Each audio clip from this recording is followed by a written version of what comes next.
സ്നേഹാഭിവാദം. Thank you sir. വളരെ നല്ലൊരു ഉദ്ഘാടന പ്രസംഗം കാഴ്ചവെച്ചവന്. അമ്മാതിരി കമന്റ് വേണ്ട കേട്ടോ. നിങ്ങൾ ആളെ വിളിച്ചാൽ മതി. കടക്ക് പുറത്ത്. അപ്പോൾ ഇനി ഞാൻ സംസാരിക്കുന്നതായിരിക്കും നല്ലത്. ഈ ചടങ്ങ് നിർവഹിക്കണമെങ്കിൽ ആ ചടങ്ങ് നിർവഹിച്ചുകൊണ്ട് ആരംഭിക്കാം. ഇനിയൊരു ചോദ്യമില്ല. ഒരു ചോദ്യമില്ല.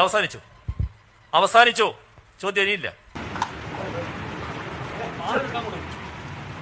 അയാൾക്ക് ചെവിടും കേൾക്കുന്നില്ല തോന്നുന്നു. അന്നൊരു ശരിയായ ഏർപ്പാടല്ല. ഞാൻ സംസാരിച്ച് അവസാനിപ്പിച്ചതല്ലേ. വേറെ ജീവിതാനുഭവങ്ങളുമായി 80-ാം വയസ്സിലെത്തിയിരിക്കുകയാണ്. ഒന്ന് തിരിഞ്ഞു.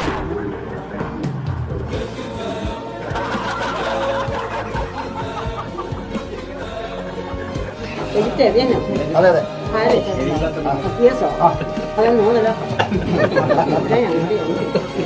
ചെറുപ്പത്തൂർ മത്സരാജന്മാരുണ്ടോ?